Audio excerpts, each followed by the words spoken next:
वेजिलियस होते हैं। नेक्स्ट आता है फिजियोलॉजी, होता है ह्यूमन एनाटॉमी एंड फिजियोलॉजी।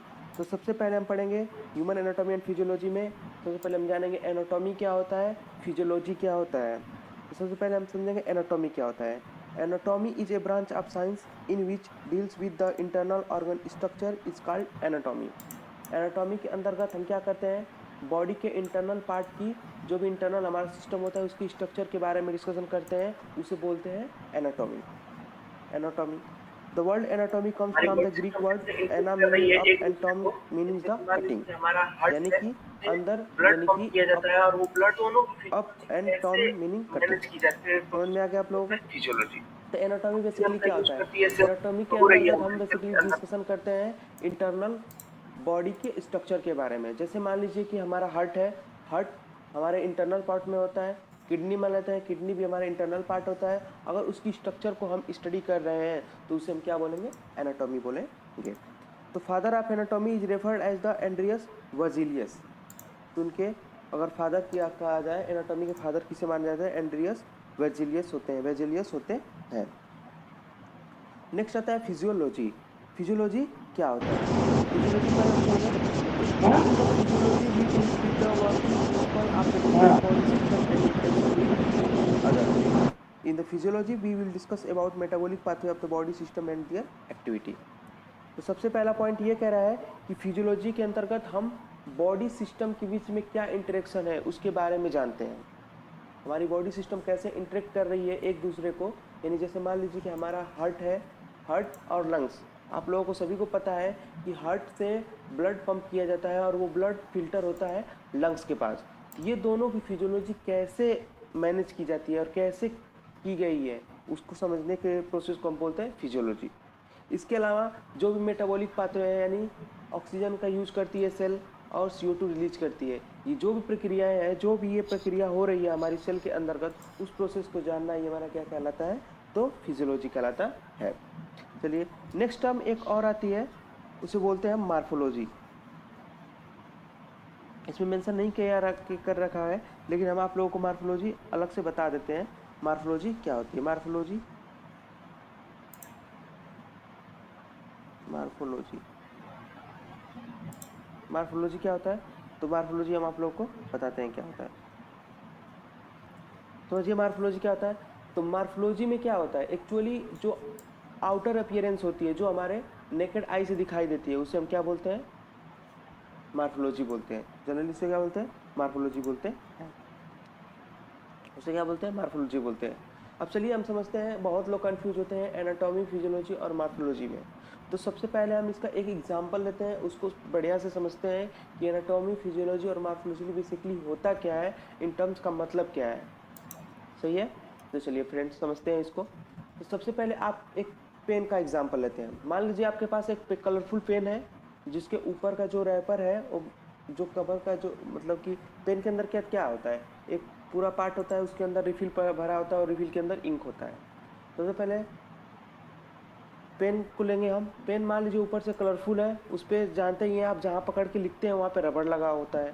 तो मान लीजिए वो पेन वाला पार्ट हो गया, उसके अंदर एक रिफिल लगा हो गया और उसके अंदर इंक भरा हो गया। तो जो हमारा अपर वाला पार्ट है, जो हमारा बाहर वाला जो पेन का पार्ट दिख रहा है, उस पर रबड़ लगा है, उसके ऊपर कैप लगा है, जो भी लगा उसे क्या बोलेंगे हम, जनरली मार्फोलॉजी बोलेंगे। उसकी क्या बोलेंगे हम, मार्फोलॉजी, क्योंकि वो हमें डायरेक्टली दिख रहा है, डायरेक्टली दिख रहा है, तो उसे क्या बोलेंगे हम, उसको मार्फोलॉजी बोलेंगे। अब इसके अंतर्गत जाएंगे, इसके अंतर्गत क्या पड़ा है, रिफिल पड़ा है, रिफिल। अब वो रिफिल की स्ट्रक्चर की जो हम डिस्कशन करेंगे या जो भी स्टडी करेंगे उसे हम क्या बोलेंगे, एनाटॉमी बोलेंगे।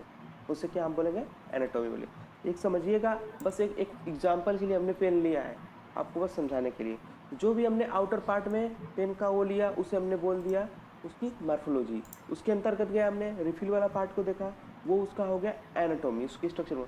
और इनाटॉमी और रिफिल के अंतर्गत जो इंक भरा है, इंक में कौन कौन सा पार्टिकल है, वो जो इंक है वो ब्लैक कलर है, ब्लू कलर है, ग्रीन कलर है, रेड कलर है, जिस कलर का भी शो कर रहा है तो कुछ ना कुछ केमिकल के अकॉर्डिंग कर रहा होगा, यानी कि उसकी स्टडी को हम क्या बोलेंगे, फिजियोलॉजी। ये तीन टर्म है, मार्फोलॉजी, एनाटॉमी और फिजियोलॉजी। आइए हम लाइव प्रोसेस से डिस्कशन करते हैं। आप किसी आदमी को, किसी पर्सन को आप देख रहे हैं, तो आप देख रहे हैं तो किसी की नाक लंबी हो गई है, किसी की नाक छोटी हो गई है, आप बोलते रहते हैं ना जनरली कि हाँ इनकी नाक लंबी है, इनकी नाक छोटी है, जनरली ऐसा होता रहता है। तो ये जो आपको अपीयरेंस दिख के बताना चाह रहा है उसे क्या बोलेंगे, मार्फोलॉजी। आप जैसे बालों को देखते हैं तो किसी का बाल झड़ गया है, कोई गंजा हो गया है, कोई गंजा नहीं हुआ है, तो इस हिसाब से उसको क्या बोलते हैं हम, मार्फोलॉजी। जो भी हम अपीयरेंस देख पा रहे हैं उसको क्या बोलेंगे हम, मार्फोलॉजी। अब उसके अंदर हम बॉडी के अंदर जाएंगे तो जो हार्ट की स्ट्रक्चर क्या है, किडनी का स्ट्रक्चर क्या है, किडनी कहाँ स्थित है, हार्ट कहाँ पे स्थित है, तो इस सब बारे में जानकारी प्राप्त करना क्या बनाएगा, एनाटॉमी। ये सब क्या होगा, एनाटॉमी होगा। और ये कैसे काम करते हैं, इनका वर्किंग प्रिंसिपल कैसे है, वर्क किस बेसिस पे करते हैं, तो उसे हम क्या बोलेंगे, फिजियोलॉजी बोलेंगे। तो ये सारी चीज़ें थी आपको क्लियर हो गई हैं, क्लियर हो जाएंगी। मार्फोलॉजी, एनाटॉमी, फिजियोलॉजी, ये 3 टर्म है, बहुत ज़्यादा ही यूज किए जाते हैं एनाटॉमी में। आप लोगों को मैंने बता दिया है, आप लोग इससे थोड़ा सा अपने पर्सनल लाइफ से रिलेट करेंगे, आपको सारी चीज़ें समझ में आ जाएगी। हमने एक पेन का एग्जाम्पल भी लिया, उससे आप समझ सकते हैं। नेक्स्ट आता है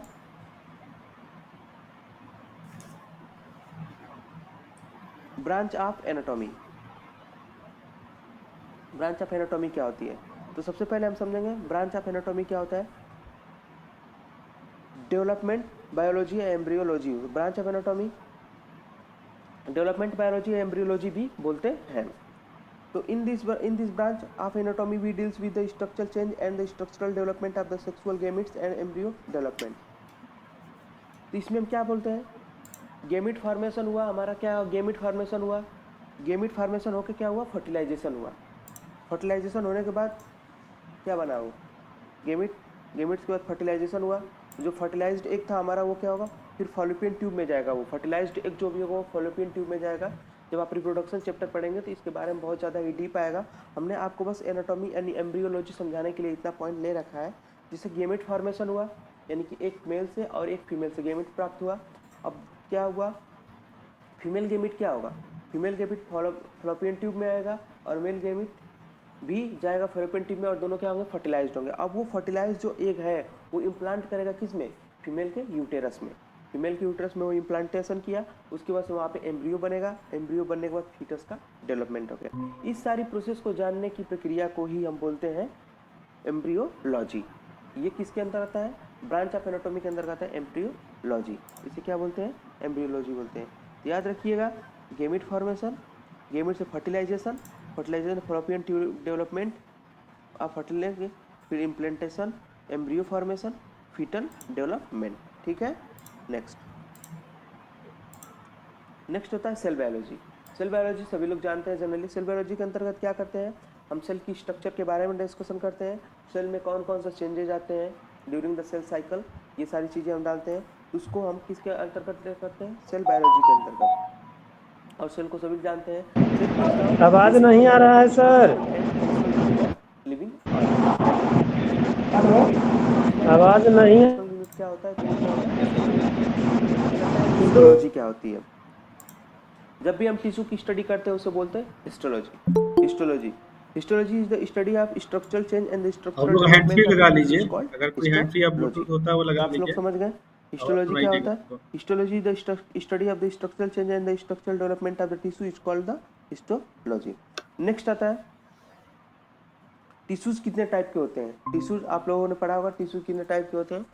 चलिए ठीक है, नहीं पढ़ा तो हम उसको बेसिक पूरा हमने एनाटॉमी और फिजियोलॉजी का बेसिक पार्ट लेकर चला, इंट्रोडक्शन वाला पार्ट। तो चलते हैं इसको बताते हैं। A group of cell having the similar cell structure and act together to perform the specific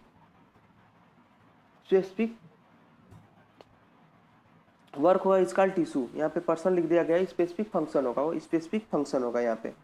तो उसमें क्या है, टिश्यू कौन कौन से टाइप का, एक होता है इपिथेलियल टिश्यू, फिर एक आता है कनेक्टिव टिश्यू, मस्कुलर टिश्यू और नर्वस टिश्यू। चलिए हम इसकी आउटलाइन थोड़ी आपको बता दें। एपिथेलियल टिश्यू क्या होता है, ये हमारी प्रोटेक्टिव कवरिंग बनाता है। एपिथेलियल टिश्यू का मेनली काम क्या होता है, प्रोटेक्टिव कवरिंग बनाना।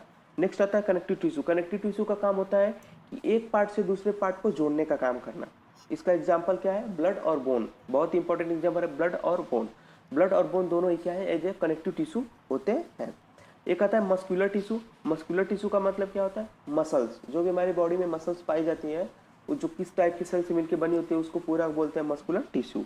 फिर एक आता है नर्वस टिश्यू, जो कि हमारे न्यूरॉन्स के द्वारा अटैच होते हैं, जो भी हमारा सिग्नलिंग का प्रोसेस होता है उसे बोलते हैं नर्वस टिश्यू बोलते हैं। चलिए हम नेक्स्ट आते हैं, हम ग्रॉस एनाटॉमी के अंतर्गत क्या होता है। A gross anatomy, we deals with the structure of the body that are visible to naked eye, so it is also called a macroscopic anatomy. Gross anatomy क्या होती है?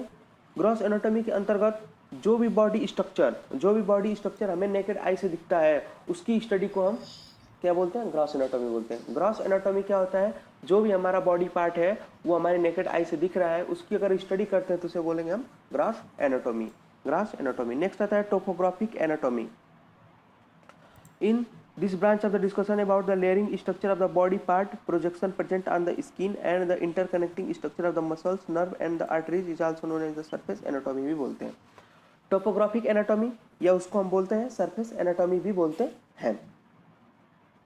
ठीक है, इसमें क्या जनरली क्या डिस्कशन किया जाता है? तो इसमें जनरली हम जैसे मान लीजिए स्किन की लेयर के बारे में डिस्कशन करते हैं। स्किन की लेयर कितनी होती है? तो सबसे पहले एपिडर्मिस होता है, फिर उसके बाद से डर्मिस होता है और उसके बाद से आता है सबक्यूटेनियस लेयर या सबक्यूटेनियस टिश्यूज आते हैं। तो जो भी ये लेयरिंग की स्ट्रक्चर हमने स्टडी की उसको हम क्या बोलेंगे? टोपोग्राफिक एनाटॉमी में स्टडी करेंगे। ठीक है, कोई मान लीजिए हमारे बॉडी पे हेयर है, हेयर ग्रोथ हुआ है, बॉडी पे हेयर ग्रोथ है, उस पर भी क्या है हम इसको स्टडी करेंगे टोपोग्राफिक एनाटॉमी में।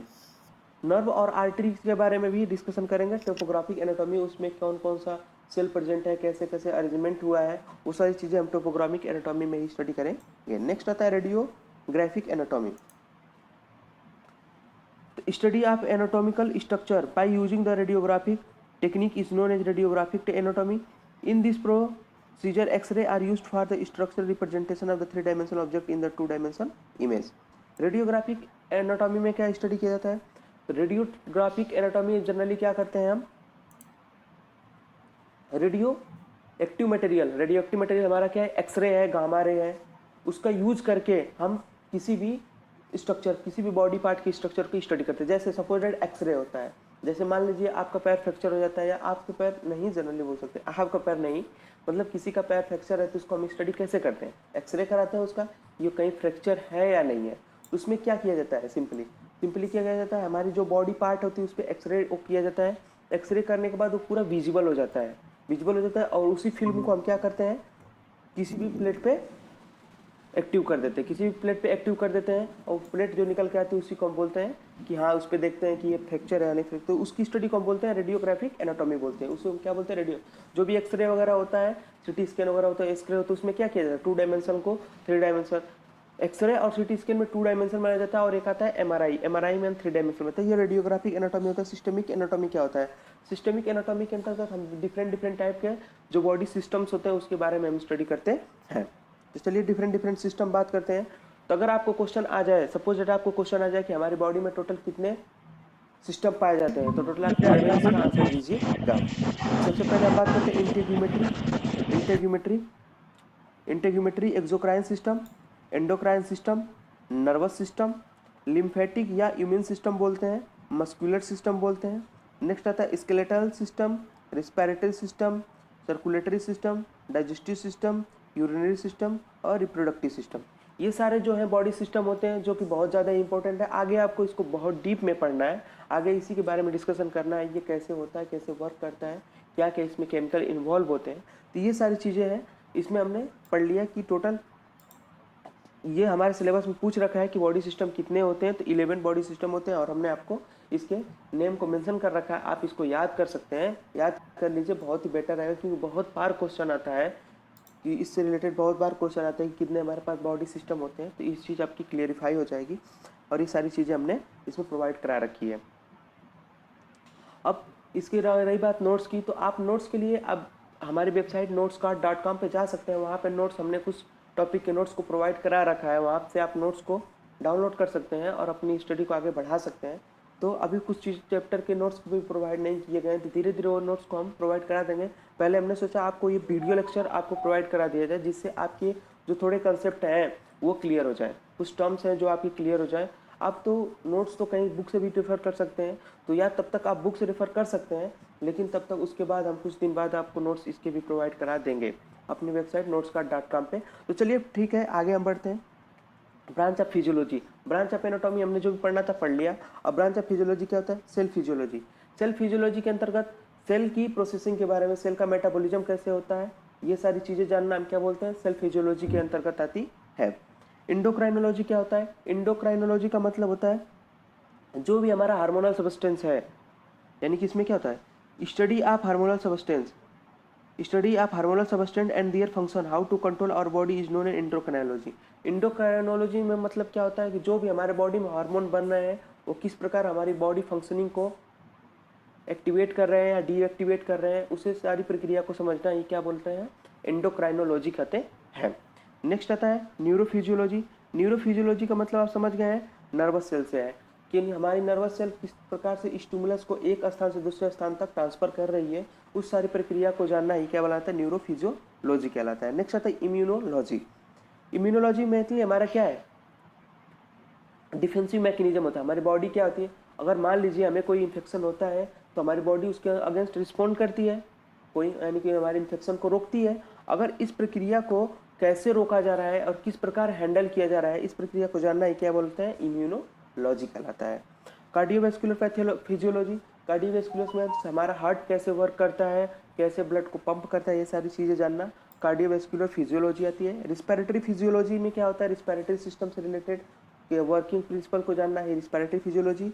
और पैथियोफिजियोलॉजी क्या होती है, ये बहुत ही इंपॉर्टेंट ब्रांच होती है। पैथियोफिजियोलॉजी के अंतर्गत हमारी जो भी हमारे बॉडी फंक्शंस हैं, अगर उसमें ड्यूरिंग द डिजीज कंडीशन क्या क्या चेंजेस हो रहे हैं और क्या क्या उसमें प्रोसीजर फॉलो हो रहा है, उस चीज़ को डिस्कशन करना ही क्या कहलाता है, पैथोफिजियोलॉजी कहलाता है। ये सारी चीज़ें हमने कुछ टर्म्स हैं आप लोगों को समझा दिए। इसके बारे में डिटेल आपको आगे नेक्स्ट चैप्टर जो भी इससे रिलेटेड चैप्टर है उसमें आपको डिटेल पढ़ना है, तो उसमें कोई अपना घबराइए मत, इसको बस आप समझ लीजिए कि हाँ ये टर्म्स क्या होती है। अगर आप इस टर्म को समझ जाते हैं तो आपको आगे पढ़ने में बहुत ज़्यादा ही आसानी होगी। नेक्स्ट हम समझते हैं study of function change during the disease condition arranging is called pathophysiology, आप लोगों को हमने बता दिया। नेक्स्ट आता है definition of the various term used in anatomy. Various term use किया जाता है एनाटॉमी में, उसको हम डिस्कशन करेंगे, जो कि हमारे सिलेबस में बहुत बार दिया गया है।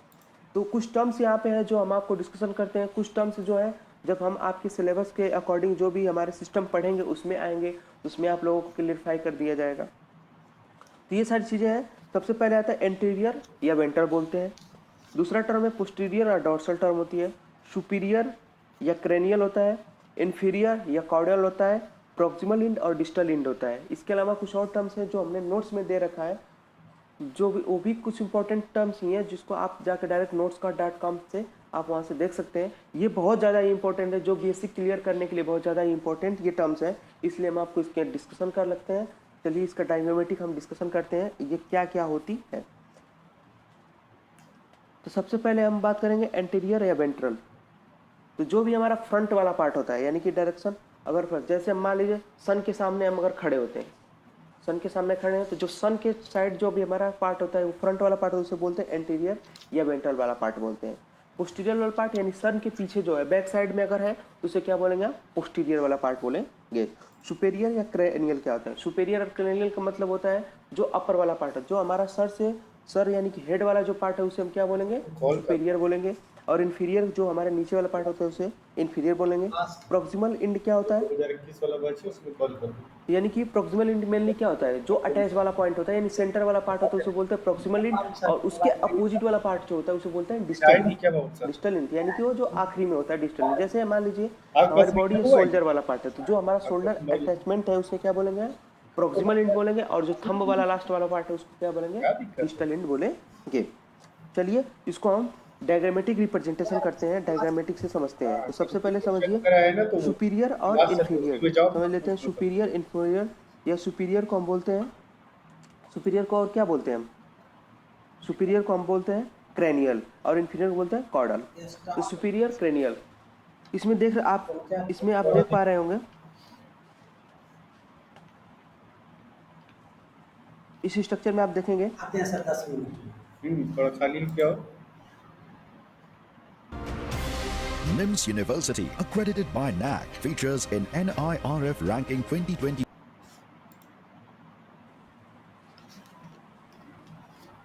सुपीरियर, ये वाला पार्ट हो गया सुपीरियर, ये हो गया डिस्टल, डिस्टल या इन्फीरियर हो गया, और ये पार्ट कुछ कट गया है, इसको बोलेंगे हम सुपीरियर। तो ऊपर वाला जो पार्ट है क्रेनियल वाला पार्ट है उसको बोलेंगे सुपीरियर, और जो हमारा पैर वाला पार्ट है उसे बोलेंगे इन्फीरियर। अब इसमें प्रॉक्सिमल और डिस्टल इंड भी दे रखा है, प्रॉक्सिमल और डिस्टल इंड, यहाँ पे देखिए प्रॉक्सिमल और डिस्टल इंड भी दे रखा है, समझिए इसको, प्रॉक्सिमल और ये डिस्टल एंड दे रखा है। तो प्रॉक्सिमल एंड क्या होता है, जो सेंटर वाला पार्ट होता है या जो ज्वाइंट वाला पार्ट होता है उसे बोलते हैं प्रॉक्सिमल। जैसे हमारा मान लीजिए शोल्डर वाला जो ज्वाइंट है यहाँ पे, तो उसे क्या बोलेंगे हम, प्रॉक्सिमल। और इससे जो अपोजिट साइड में है उसे क्या बोलेंगे, डिस्टल बोलेंगे। इसे क्या बोलेंगे, डिस्टल बोलेंगे। ये हो गया डिस्टल एंड हो गया।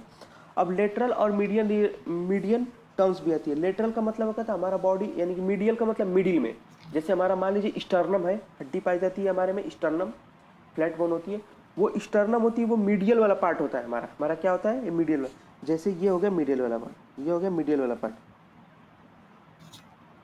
चलिए अब बताते हैं आपको मीडियल वाला पार्ट क्या होता है। ये हो गया मीडियल वाला पार्ट, ये हो गया मीडियल पार्ट, ये हो गया आपका मीडियल पार्ट, और ये हो गया आपका लेटरल पार्ट। लेटरल का मतलब क्या हो गया, लेटरल पार्ट का मतलब हो गया आउटर साइड में, आउटर साइड बॉडी की है, आउटर साइड में जो भी पार्ट निकला हुआ है लेटरल साइड बोलेंगे। तो आपका सुपीरियर हो गया, इन्फीरियर हो गया, मीडियन हो गया, लेटरल हो गया, डिस्टल एंड हो गया, प्रॉक्सिमल एंड हो गया। ये सारी चीज़ें हो गई। एंटीरियर और पोस्टीरियर। एंटीरियर का मतलब आप लोगों को बताया हमने, सन के सामने अगर फेस करके खड़े होते हैं तो जो भी ये फेस वाला पार्ट होगा इसे क्या बोलेंगे हम, एंटीरियर या वेंट्रल पार्ट बोलेंगे। और उसके पीछे जो होगा पोस्टीरियर या डिस्टल पार्ट बोलेंगे। जो ऊपर वाला पार्ट होता है उसे हम सिफेलिक भी बोलते हैं, सिफेलिक पार्ट भी बोलते हैं, या सुपीरियर पार्ट बोलते हैं। ठीक है, ये सारी चीज़ें हो गई। ये हो गई हमारा डायग्रामेटिक रिप्रेजेंटेशन। अब डायग्रामेटिक्स इसको समझ सकते हैं। नेक्स्ट आता है different position in anatomy. Anatomy में डिफरेंट पोजीशन आती है। एक सबसे पहला आता है एनाटॉमिकल पोजीशन। एनाटॉमिकल पोजीशन सबसे पहले हम इसकी डिफिनीशन को समझेंगे, बहुत ज़्यादा ही इंपॉर्टेंट है। The body is erect, the head facing forward, arms by the side and palm of the hand facing forward is known as या is called anatomical position. Anatomical position. तो सबसे पहले आपका सबसे पहले सावधान मुद्रा। आप लोगों ने सभी लोगों ने क्लास में पढ़ते हैं विश्राम और सावधान, ठीक है। अब उसको समझते हैं। तो सावधान जो पोजीशन हमारी होती है, सावधान पोजीशन होती है, सावधान पोजीशन में हमें क्या करना है। मान लीजिए आप सन के सामने खड़े हो जाते हैं, सन के सामने आप खड़े हैं तो आप सीधे स्ट्रेट खड़े हो जाएं, और आपका जो पाम वाला सेक्शन है, जैसे ये मान लीजिए पाम वाला सेक्शन है, ये पाम वाला सेक्शन है, ये हेड फेसिंग फॉरवर्ड, ये क्या है, फॉरवर्ड आपने किया हुआ है, ठीक है। अब मान लीजिए अगर इधर से बैक साइड से देखें तो आप इधर फॉरवर्ड करेंगे, दूसरी साइड ये भी क्या होगा, ये फॉरवर्ड होगा, ये फॉरवर्ड होगा, ये क्या होगा, ये भी फॉरवर्ड होगा और ये भी फॉरवर्ड होगा। ये दोनों चीज़ें फेसिंग फॉरवर्ड, यानी कि स्ट्रेट आप खड़े हो जाइए और पाम को सीधे ऐसे फॉरवर्ड कर दीजिए, सन के साइड में कर दीजिए। जैसे आप सन के साइड में खड़े हैं तो आपका हेड वाला पार्ट यानी कि जो चेहरे वाला पार्ट है वो भी सन के साइड है, और अगर आपका पाम वाला साइड वो भी अगर फॉरवर्ड टाइप में, फॉरवर्ड साइड में है, तो उसे क्या बोलेंगे हम, एनाटॉमिकल पोजीशन बोलेंगे। उसे क्या बोलेंगे हम, एनाटॉमिकल पोजीशन बोलेंगे। नेक्स्ट आता है supine position. Supine position, supine position पढ़ने के लिए हम, when a person laying on his her back, arms by the side, palm facing upward and feet put together is known as supine position. Supine position. अब person क्या है, bed, यानी कि person and his laying his her back, back side में अगर कोई person लेटा हुआ है, मान लीजिए कोई पर्सन बैक साइड में, जैसे हम जनरली सोते हैं तो बैक साइड में जैसे मान लीजिए सोए हुए हैं, तो अगर उसका जो हिप यानी पाम वाला पार्ट है, इसमें कुछ गलत दे रखा है, ये जो ये वाला पार्ट होता है, ये पाम वाला पार्ट होता है, वो फेसिंग फॉरवर्ड होना चाहिए। जैसे मान लीजिए आसमान की तरफ देख रहे हैं, सपोज मान लीजिए हम आसमान की तरफ लेटे हुए हैं, आसमान की तरफ देख रहे हैं, तो जो भी हमारा पाम वाला पार्ट होगा वो भी हमारा आसमान की तरफ दिखता हुआ होगा, यानी कि जैसे ये खुला हुआ पाम होगा वो भी आसमान के साइड ही खुला हुआ होगा। इसमें कुछ रॉन्ग दे रखा है जिसको आप फेसिंग फॉरवर्ड, ये भी हो जाएगा फेसिंग फॉरवर्ड। और हमारा जो पैर है ये क्या एक साथ अगर फिट पुट टुगेदर कर दिया गया तो उस पोजीशन को बोलेंगे सुपाइन पोजीशन।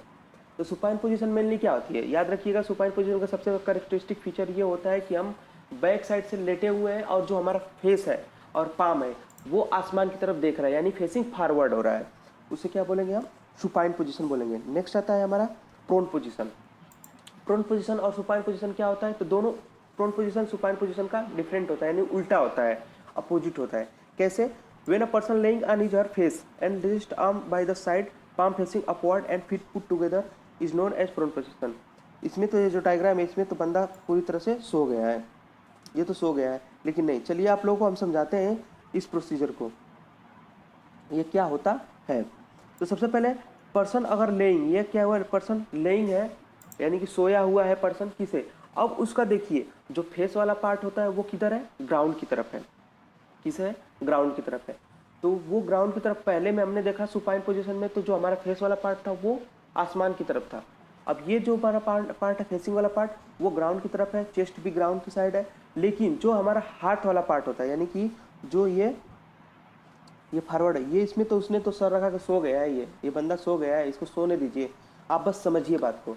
समझना क्या है, आपका जो फेसिंग फॉरवर्ड वाला यानी कि जो आपका फेस है वो किधर है, ग्राउंड साइड है, और इसका जो ये पाम वाला पोर्शन होगा, ये पाम वाला जो पोर्शन होगा ये किधर होगा, फॉरवर्ड होगा।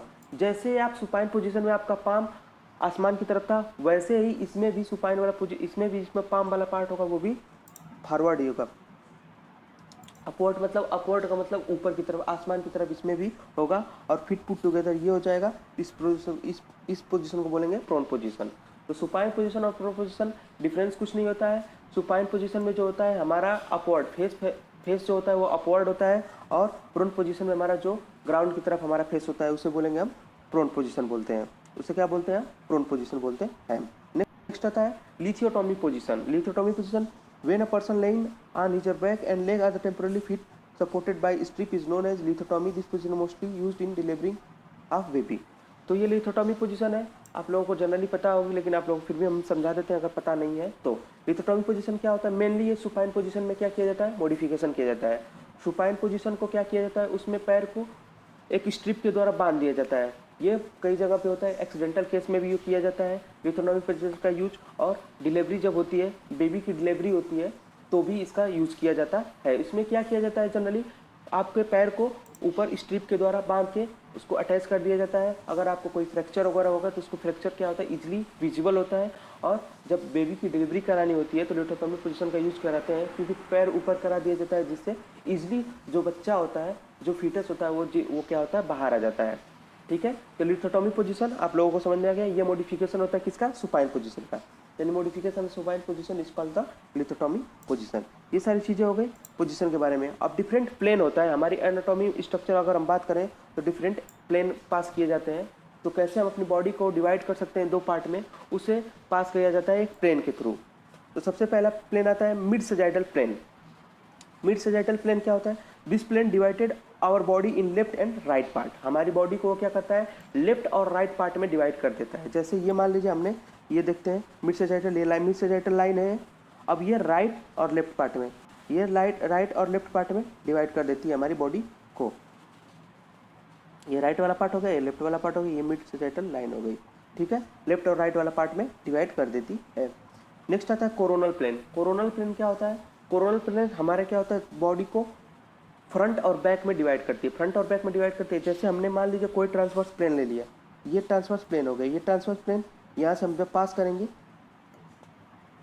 ये ट्रांसवर्स प्लेन जो ये पूरा ट्रांसवर्स प्लेन है, इसको जब पास करेंगे तो ये क्या होगा, एक फ्रंट पार्ट में डिवाइड करता है, एक पोस्टीरियर पार्ट, यानी कि हमारा इंटीरियर पार्ट और पोस्टीरियर पार्ट डिवीजन किसके थ्रू होता है, तो ये याद रखिएगा, ये होता है कोरोनल प्लेन के थ्रू होता है। कोरोनल प्लेन यानी सर से यानी कि एंटीरियर और इससे इंफीरियर तक, सुपीरियर से इंफीरियर तक जो भी एक प्लेन डिवाइड करेगा हमारे बॉडी को फ्रंट और बैक में, उसे बोलेंगे हम कोरोनल प्लेन। नेक्स्ट आता है ट्रांसवर्स प्लेन। ट्रांसवर्स प्लेन क्या होता है, ट्रांसवर्स प्लेन होता है हमारे दो बॉडी में डिवाइड करना, उसको दो बॉडी में डिवाइड करना। It is a horizontal imaginary plane which divided our body superior and inferior part. तो सुपीरियर अलग पार्ट हो गया, इंफीरियर उससे क्या बोलेंगे हम, ट्रांसवर्स प्लेन हो गया। तो आप लोगों को जनरली ये समझ में आ गया होगा, ये ट्रांसवर्स प्लेन होता है। ये ट्रांसवर्स प्लेन होता है, ये क्या करता है, हमारी बॉडी को सुपीरियर और इंफीरियर पार्ट में डिवाइड कर देता है। ये सारी चीज़ें हो गई आपको प्लेन डिवीजन में। आप लोगों ने जरूर, आप लोगों ने बहुत सारे लोगों ने नींबू काटा होगा। आप बता सकते हैं कि नींबू किस प्लेन से काटा जाता है, नींबू किस प्लेन से काटा जाता है, ट्रांसवर्स काटा जाता है या ट्रांसवर्स काटा जाता है या हॉरिजॉन्टल प्लेन से काटा जाता है। ठीक है, उसे ट्रांसवर्स हम काटते हैं, ट्रांसवर्स काटते हैं। ठीक है, हॉरिजॉन्टल नहीं काटते, ट्रांसवर्स पे काटते हैं जिससे। ठीक है, इसी प्रकार से हमारा जो प्लेन हो गया, हमारी बॉडी को कैसे डिवाइड किया, इसी प्रकार ऑर्गन में भी होता है, ऑर्गन को कैसे कट किया जाए तो पूरा हमारी स्टडी की जा सकती है। तो कई बार ट्रांसवर्स सेक्शन काटा जाता है, लॉन्गिट्यूडनल सेक्शन काटा जाता है। लॉन्गिट्यूडनल सेक्शन का मतलब होता है लंबवत, किसी भी पार्टिकल को लंबवत काटना है उसमें लॉन्गिट्यूडनल, यानी हिंदी में समझिए लॉन्गिट्यूडनल हो गया। और ट्रांसवर्स का मतलब, तो अभी तक फ्रेंड हमने अभी तक देखा, तो हमने जो भी एक कॉमन चैप्टर था डी फॉर्म और वी फॉर्म का कॉमन चैप्टर था, उसको हमने अभी डिस्कशन किया। वी फॉर्म में कुछ एक्स्ट्रा चैप्टर, एक्स्ट्रा टॉपिक के बारे में दे रखा है, उसके बारे में हम डिस्कशन करेंगे। Basic life processes, basic life का प्रोसेस क्या होता है उसके बारे में डिस्कसन करेंगे।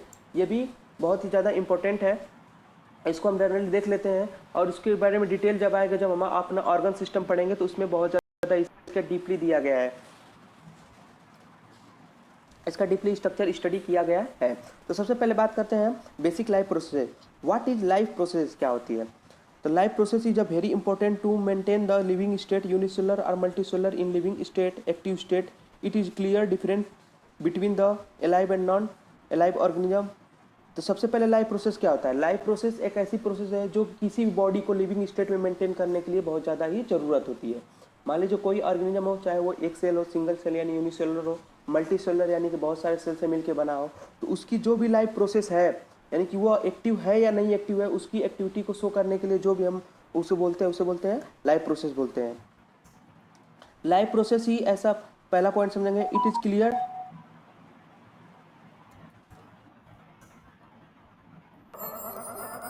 When you get your next big idea, say sparkly ketchup, Grammarly's tone suggestions can help pitch it with confidence to get your team on board. Did you see her email? Already calling vendors. Oh no! It is clear difference between the alive and the not alive organism. यानी कोई organism alive है या not alive है उसके बारे में define कौन करता है? Life process. अगर उसमें लाइफ प्रोसेस चल रही है तो वो अलाइव है, नहीं चल रही है तो वो अलाइव नहीं है। Some are the easily observable like the posture change, movement and limb. तो सम इजिली ऑब्जर्वेबल, कुछ हमारे जो बेसिक लाइफ प्रोसेस होते हैं वो क्या होते हैं? इजिली ऑब्जर्वेबल होते हैं। जैसे लाइक की पोस्चर चेंज, यानी जब भी हम कोई अपनी बॉडी के पोस्चर को चेंज करते हैं, जैसे हाथ को चेंज करते हैं, अपनी मूवमेंट को हम चेंज करते हैं, मूवमेंट ऑफ लिम्ब, यहाँ पे लिम्ब होगा LIMB होगा, आप मेंशन कर लीजिएगा, लैम्ब हो गया है LIMB होगा। मूवमेंट ऑफ लिम्ब का मतलब होता है जब भी हम अपने हाथों को घुमाते हैं, पैरों को घुमाते हैं, तो ये सारी चीज़ें होती है जो हमें क्या होती है? ऑब्जर्वेबल, इजिली ऑब्जर्वेबल होती है, इजिली दिखाई देती है। ये सारी चीज़ें, तो ये लाइफ प्रोसेस है जो कि इजिली दिखाई देती है। और सब कुछ नहीं दिखाई देती है, जैसे metabolism of the cell. Cell के अंतर्गत मेटाबॉलिज्म होता है, यानी कि O2 का यूटिलाइजेशन होता है और फूड बनाया जाता है सेल के द्वारा और CO2 रिलीज किया जाता है। ये सारी जो प्रक्रिया होती है वो दिखाई नहीं देती है। तो ये कुछ ऑब्जर्वेबल हो तो कुछ नॉन। सब life process include, life process में कुछ हमारे पॉइंट्स हैं, उसको हेडिंग है, उसको हमें बहुत ज़्यादा इंपॉर्टेंट पढ़ना होता है। सबसे पहले आता है न्यूट्रिशन। ये क्या होता है? Nutrition. Nutrition basic requirement of this the life process, उसे क्या बोलते हैं? उसे न्यूट्रिशन बोलते हैं। न्यूट्रिशन क्या होता है? बेसिक लाइफ प्रोसेस चलाने के लिए हमें जिसकी जरूरत होती है उसे क्या बोलते हैं? न्यूट्रिशन। न्यूट्रिशन अगर हमारे पास नहीं होगा तो हमारी सारी की सारी लाइफ प्रोसेस क्या हो जाएंगे? ठप पड़ जाएंगी, नहीं चल पाएंगी। तो उसमें क्या है बेसिक? अब outside source energy use form new energy. तो इसमें क्या किया जाता है? बेसिकली आउटसाइड सोर्स एनर्जी, यानी आउटर साइड सोर्स एनर्जी का मतलब फूड लिया हमने, कोई भी आउटर साइड से सोर्स ऑफ एनर्जी को हमने फूड जैसे लिया, उसके बाद हम अपनी बॉडी में नई एनर्जी बनाते हैं, उसे क्या बोलते हैं? हम न्यूट्रिशन बोलते हैं। उस प्रोसीजर को क्या बोलते हैं? न्यूट्रिशन बोलते हैं। न्यूट्रिशन दो टाइप के होते हैं, एक होता है ऑटोट्रोपिक न्यूट्रिशन और एक होता है हेटेरोट्रोपिक। तो ऑटोट्रोपिक समझते हैं formation of carbohydrate bye using the light, CO2 और वाटर। जब हम बात हैं, सभी लोग जानते हैं कि पौधे क्या करते हैं? फोटोसिंथेसिस करते हैं। और फोटोसिंथेसिस क्यों करते हैं? क्योंकि क्लोरोफिल होता है उनके अंतर्गत, एक ग्रीन कलर का सब्सटेंस होता है जिसे क्या बोलते हैं? क्लोरोफिल बोलते हैं। अब क्लोरोफिल के अंतर्गत क्या होती है? लाइट एनर्जी का यूज किया जाता है, CO2 और वाटर के द्वारा क्या किया जाता है? कार्बोहाइड्रेट या ग्लूकोज बनाया जाता है, उसे क्या बोलते हैं? इस पूरी प्रक्रिया को बोलते हैं फोटोसिंथेसिस। जैसे इसकी रिएक्शन दे रखी है 6CO2 + 12H2O इन क्लोरोफिल में होता है और सनलाइट के प्रेजेंस में होता है C6H12O6 यानी ग्लूकोज मोलिक्यूल, और ऑक्सीजन और H2O वाटर रिलीज हो जाता है। ये सारी प्रोसेस हो गई ऑटोट्रोपिक न्यूट्रिशन में। ऑटोट्रोपिक न्यूट्रिशन में जो भी प्लांट्स होते हैं, जनरली क्या आते हैं? प्लांट्स आते हैं, जनरली प्लांट्स आते हैं, वो भी ग्रीन प्लांट्स आते हैं। जो भी ग्रीन प्लांट्स होते हैं अपना फूड खुद बनाते हैं, किसके थ्रू? सनलाइट के थ्रू और CO2 के थ्रू। चलिए नेक्स्ट आता है हेटेरोट्रोपिक न्यूट्रिशन। हेटेरोट्रोपिक न्यूट्रिशन में क्या होता है? हेटेरोट्रोपिक न्यूट्रिशन ऐसी टाइप की न्यूट्रिशन है जिसमें क्या होता है? एक ऑर्गेनिज्म दूसरे ऑर्गेनिज्म पे यानी ऑटोट्रोपिक ऑर्गेनिज्म पे डिपेंड करता है। जैसे मान लीजिए हम ह्यूमन ही हैं, हम ह्यूमन में तो हम अपना फूड खुद नहीं बनाते हैं, पौधों के द्वारा पहले प्राप्त होता है, पौधों से प्राप्त होता है, उसके बाद हम उसको खाते हैं। चाहे उसको पका के खाएं चाहे कच्चा खाएं, वो बात की बात होती है, लेकिन हम प्राप्त कहाँ से किए? प्लांट्स के द्वारा किए। तो प्लांट क्या हो गया? ऑटोट्रोपिक हो गया, क्योंकि वो अपना सेल्फ फूड बनाया, और हम क्या किए? प्लांट पे डिपेंड है, इसलिए ये हेटेरोट्रोपिक ऑफ द न्यूट्रिशन हो जाए, हेटेरोट्रोपिक न्यूट्रिशन हो जाएगा, depend on the autotrophic nutrition. ठीक है, पहला पॉइंट है इसमें सेप्रोफिटिक न्यूट्रिशन। सेप्रोफिटिक न्यूट्रिशन का मतलब मान लीजिए जैसे फंजाई, इसका एग्जांपल सबसे अच्छा एग्जांपल होता है फंजाई। फंजाई क्या होती है? सड़ी गली चीज़ों पे क्या होती है? ग्रो करती है। आप लोगों ने देखा होगा जनरली बारिश के मौसम में, अभी तो बारिश हो रही है, जनरली आप देखेंगे कि जो मशरूम वगैरह होते हैं वो कहाँ पे होते हैं? सड़े गले पौधों के जो उसका लकड़ी होती है सड़ी गली, उस पर ग्रो करते हैं। सड़ी गली जगहों पे होते हैं ना, तो वो क्या होता है, सेप्रोफाइट होते हैं। जो भी फंजाई होती है सेप्रोफाइट होती है, वो सड़ी गली जगहों पे यानी कि मरे हुए जीवों पे वो ग्रो करती है, उसे बोलेंगे सेप्रोफाइट ऑर्गेनिज्म बोलेंगे। ऐसे ऑर्गेनिज्म को बोलेंगे सेप्रोफिटिक ऑर्गेनिज्म बोलते हैं या सेप्रोफिटिक न्यूट्रिशन बोलते हैं। नेक्स्ट आता है पैरासिटिक न्यूट्रिशन। पैरासिटिक न्यूट्रिशन क्या होता है, पैरासिटिक न्यूट्रिशन का मतलब होता है एक, जैसे हमारे बॉडी के अंतर्गत ही देख लीजिए, बॉडी के अंतर्गत क्या होते हैं, बहुत सारे फीता कृमि पाए जाते हैं। आप लोगों ने देखा गोल कृमि, फीता कृमि, जो भी हमारे बॉडी के अंतर्गत पाए जाते हैं, वो हमारे अंदर क्या होते हैं, पैरासाइट होते हैं। वो हमारी बॉडी से चिपक जाते हैं और अपना न्यूट्रिशन लेते हैं वहाँ से, तो उसे बोलते हैं क्या, पैरासिटिक न्यूट्रिशन बोलते हैं। नेक्स्ट आपका आता है रेस्पायरेशन। नेक्स्ट आपका आता है रेस्पायरेशन। रेस्पायरेशन क्या होता है समझिए, O2 and CO2 exchange in the body. Respiration के दौरान क्या किया जाता है, O2 को अपनी बॉडी के अंतर्गत लिया जाता है और CO2 को अपनी बॉडी से छोड़ा जाता है। जनरली ये कहाँ पे होता है, तो सबसे पहले हम O2 को लेते हैं तो वो हमारे लंग्स के एल्वेलाई में जाता है और फिर एल्वेलाई से छन के ब्लड में जाता है और ब्लड से होते हुए कहाँ पे जाता है, सेल से आता है।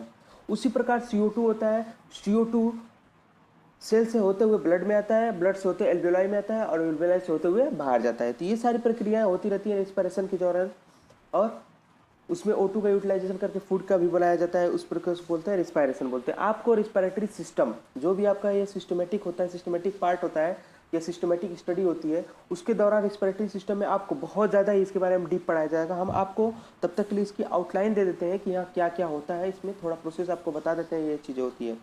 रेस्पिरेशन के दौरान क्या होता है, रेस्पिरेशन के दौरान होता है ब्रेक डाउन न्यूट्रिशनल सबस्टेंस। जो भी हमारा न्यूट्रिशनल सबस्टेंस होता है उसको ब्रेक डाउन किया जाता है और एनर्जी रिलीज की जाती है हमारी बॉडी में। नेक्स्ट पॉइंट है same organism follow some organism, यहाँ पे सम होगा, some organism follow aerobic pathway.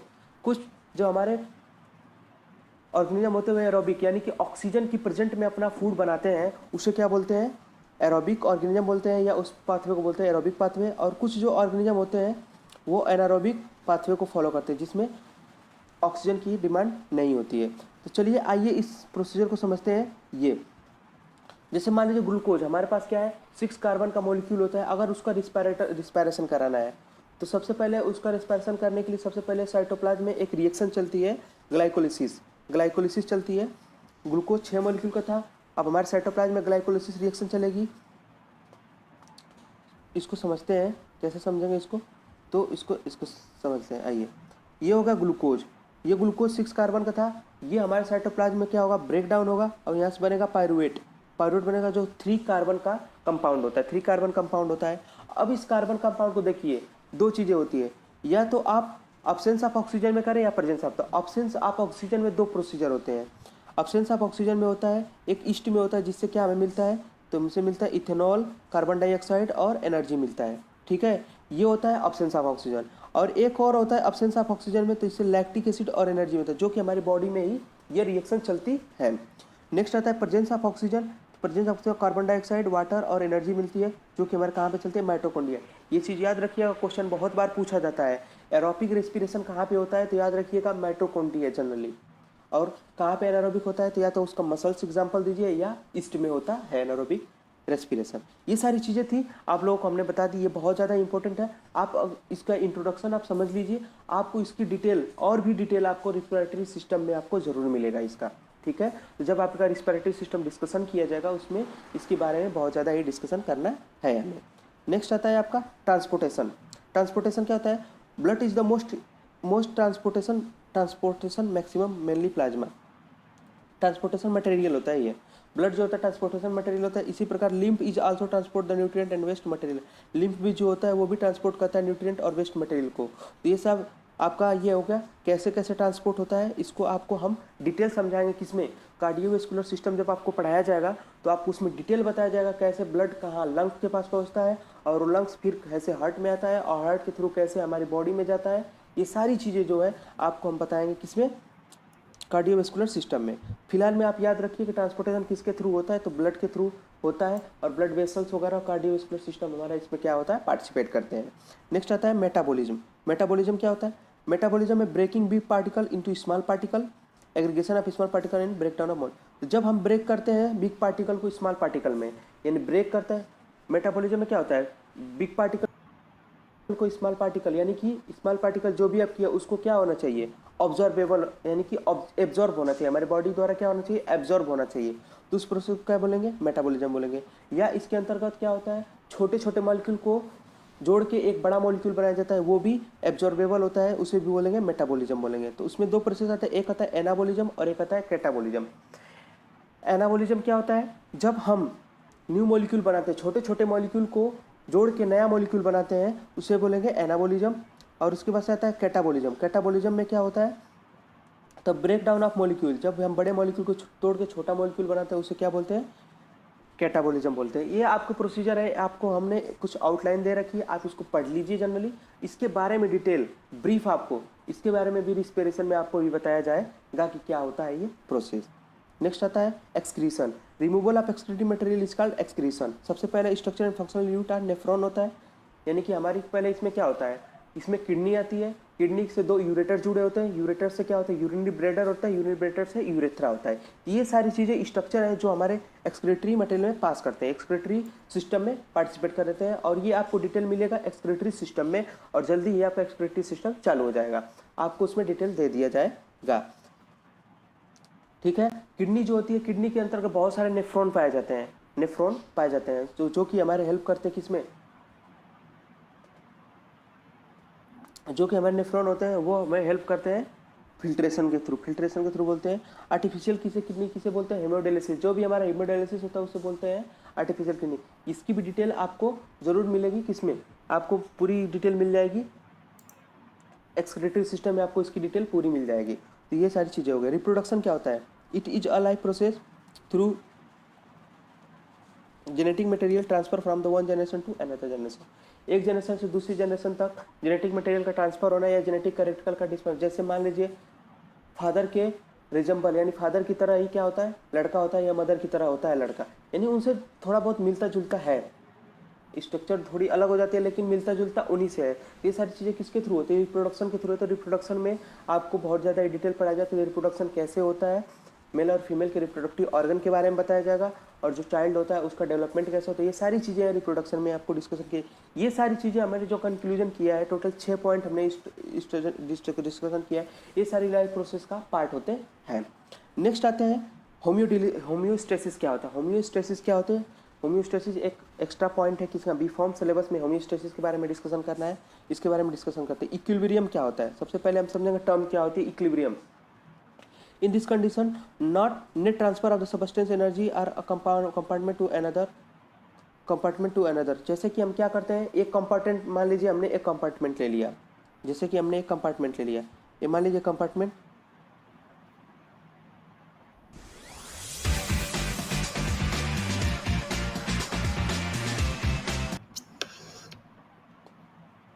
ये मान लीजिए हमारे पास कंपार्टमेंट है, एक इधर वाला पार्ट हो गया, एक इधर वाला पार्ट हो गया, दो पार्ट हो गया।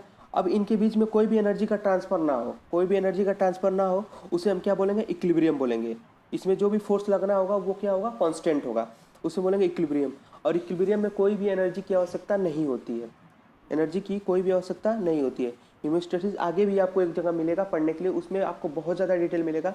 फिलहाल में आप इसको थोड़ा बहुत जान लीजिए कि क्या होता है इक्विलिब्रियम स्टेट। आप समझ गए कि मान लीजिए दो कंपार्टमेंट में, उसको हम एक, मान लीजिए सेल परमेबल मेम्ब्रेन के द्वारा हमने उसको डिफरेंट अलग अलग कर रखा है, तो उसमें से ना तो कोई एनर्जी का ट्रांसफर हो, ना तो कोई फोर्स लगे, उसे क्या बोलते हैं, इक्विलिब्रियम बोलेंगे। इसमें कोई एनर्जी की जरूरत नहीं होती है। नेक्स्ट आता है स्टडी स्टेट क्या होता है। स्टडी स्टेट का मतलब कोई भी हमारा कंपार्टमेंट है, मान लीजिए कि हमने वाटर में चीनी घोल रखा है, चीनी घोल रखा है। अब जो भी हमने सोल्यूशन बना लिया है, वो सोल्यूशन क्या होना है, कांस्टेंट रहे, उसमें कोई भी चेंजेज ना आए। मान लीजिए कंपार्टमेंट में हमने भर के रख रखा है, अगर उसमें कोई चेंजेस नहीं आता है तो उसे क्या बोलेंगे, स्टडी स्टेट बोलते हैं। एनर्जी एक्सपेंडिचर में भी needed to the maintain study state. अब उसमें एनर्जी की आवश्यकता होती है। अब जैसे हमने पानी में चीनी मिलाया, अब अपने आप तो घुल नहीं जाएगी, उसको या तो हम थोड़ा सा स्टीयर कर देंगे या थोड़ा सा घुमा देंगे उसमें, तो उससे क्या होगा, चीनी पूरी तरह से घुल जाएगी, यानी कि एनर्जी की आवश्यकता होती है स्टडी स्टेट में। नेक्स्ट आता है होम्योस्टेटिस। हमारा मेन डिस्कशन टॉपिक है होम्योस्टेसिस। होम्योस्टेसिस क्या होता है इसके बारे में हम जान लेते हैं। होम्योस्टेसिस हमारी बॉडी में क्या होता है, दो टाइप के फ्लूइड पाए जाते हैं, आप लोगों को इसके बारे में बताएंगे, आईसीएफ और ईसीएफ। इंट्रासेल्युलर फ्लूइड यानी कि सेल के अंतर्गत जो फ्लूइड होता है उसे बोलते हैं इंट्रासेल्युलर फ्लूइड, और एक होता है extra cellular fluid. Extra cellular fluid क्या होता है, सेल के बाहर जो भी फ्लूइड पाया जाता है उसे बोलते हैं एक्स्ट्रा सेलुलर फ्लूइड। ठीक है, तो जब एक्स्ट्रा सेलुलर फ्लूइड यानी ECF maintenance as a steady state which condition outside the body change like the temperature और सैलिनिटी, उसे बोलते हैं होम्योस्टेसिस।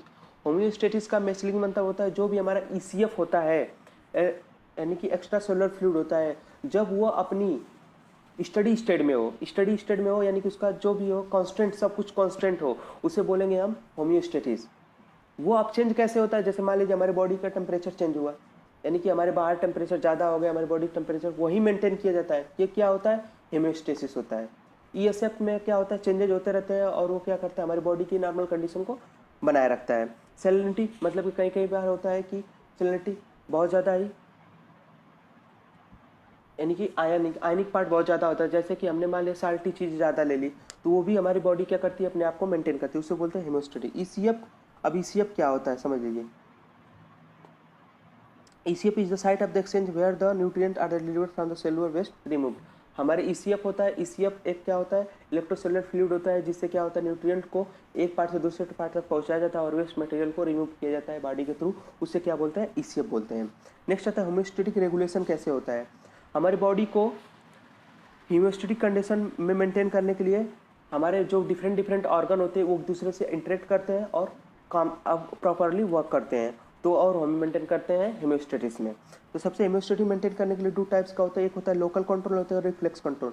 लोकल कंट्रोल में क्या होता है यानी कि पैराक्राइन होता है और एक होता है पैराक्राइन और एक होता है ऑटोक्राइन। पैराक्राइन का मतलब होता है कि बिटवीन नेबर्स यानी एक सेल के बीच में दूसरे सेल के बीच में जो मान लीजिए होम्योस्टेटिक रेगुलेशन कंट्रोल है, या मान लीजिए एक ऑर्गन यानी कि हार्ट और लंग्स के बीच में जो भी होम्योस्टेसिस मेंटेन है उसे बोलेंगे लोकल कंट्रोल, उसे क्या बोलेंगे, लोकल कंट्रोल। ये कैसे होता है, लोकल कंट्रोल द्वारा होता है। जैसे हम इसका पैराक्राइन का एग्जांपल समझेंगे। Paracrine between the never cell में होता है, एक आता है साइटोकाइनिन आता है। साइटोकाइनिन आता है, वो साइटोकाइनिन प्रोसेस होता है जो कि सेल के द्वारा जो सेल के बीच में लोकल कंट्रोल को मेंटेन करता है। सेल्फ टू सेल्फ कंट्रोल का मतलब होता है मान लीजिए हमारी सेल जो है प्रोटीन को बना रही है और वो सेल में यूटिलाइज की जा रही है। जैसे हमारा सेल होता है, सेल के अंतर्गत DNA होता है, DNA के बाद mRNA बनता है, mRNA से क्या बनता है, प्रोटीन बनता है। अब वो जो प्रोटीन बना वो हमारे सेल के द्वारा यूज किया गया, इस बार प्रोसेस को जो भी हुआ वो लोकल कंट्रोल बोलते हैं, उसे क्या बोलते हैं, लोकल कंट्रोल बोलते हैं। जैसे कि हम ही मान लेते हैं हम अपना काम स्वयं करते हैं तो उसे क्या, उस पर हमारा क्या है, लोकल कंट्रोल है। अगर वही काम हमारे पिताजी हमसे कराते हैं तो उसे क्या बोलेंगे हम, रिफ्लेक्स कंट्रोल, या उनको बोल सकते हैं कि कोई मीडिएटर कंट्रोल बोल सकते हैं, यानी कि हमारे पिता के द्वारा ही हमारा काम कंट्रोल हुआ, उससे बोलते हैं मीडिएटर कंट्रोल। अब नेक्स्ट आता है reflex control. Reflex control it involves the nervous and the endocrine system. इसमें क्या होता है, हार्मोनल के द्वारा कुछ चीज़ें क्या होती है, कंट्रोल की जाती है, उसे बोलते हैं रिफ्लेक्स कंट्रोल। अब रिफ्लेक्स कंट्रोल हो गया। अब होम्योस्टेटिक रेगुलेशन जनरली कैसे होता है इसके बारे में समझते हैं। तो इसमें यह होता है, सबसे पहले आता है ये होता है इंटीग्रेटर या सेंटर, CNS या ब्रेन होता है, वो हमारा क्या होता है, प्रोसेसिंग यूनिट होता है, ठीक है। तो और ये होता है स्टिमुलस। तो सबसे पहले ये हमारा एफरेंट पाथ होता है, ये एफरेंट पाथ हुआ, यहाँ से सेंसरी ऑर्गन, सेंसरी न्यूरॉन्स जो सेंसरी न्यूरॉन्स लेकर जाएंगे किस में, हमारी ब्रेन में, और ब्रेन से जो होगा ये सिग्नल आएगा इफेक्टर ऑर्गन के पास और स्टिमुलस, फिर वो वहाँ पे वर्किंग हो जाएगा, यहाँ पे क्या हो जाएगा, वर्क हो जाएगा। तो ये सारी प्रोसीजर हमारी क्या है, पूरे हो गए होम्योस्टेटिक रेगुलेशन का। होम्योस्टेटिक रेगुलेशन हमारा इस प्रकार किया जाता है। तो ये सारी चीज़ों को, 2 बेसिक लाइफ प्रोसेस और होम्योस्टेटिक हमने पढ़ लिया बी फॉर्म के अकॉर्डिंग, और यहाँ तक हमारा ये पूरा सिलेबस, ये जो यूनिट नंबर 1 होती है यानी बी फॉर्म की यूनिट नंबर 1 है, उसका जो introduction of the human body है वो कंप्लीट होता है। नेक्स्ट टॉपिक में हम समझेंगे cellular level of organisation, cell के बारे में समझेंगे, जो कि डी फार्मा और बी फार्मा दोनों के पॉइंट ऑफ व्यू से बहुत ज़्यादा ही इंपॉर्टेंट है। तो वो सारी चीज़ें हैं, उसको हम नेक्स्ट लेक्चर में समझेंगे। आज के लिए इतना ही फ्रेंड्स, चलते हैं अगले लेक्चर में मिलते हैं। Thank you to all of you friends. Hello friends, notes card YouTube channel में आप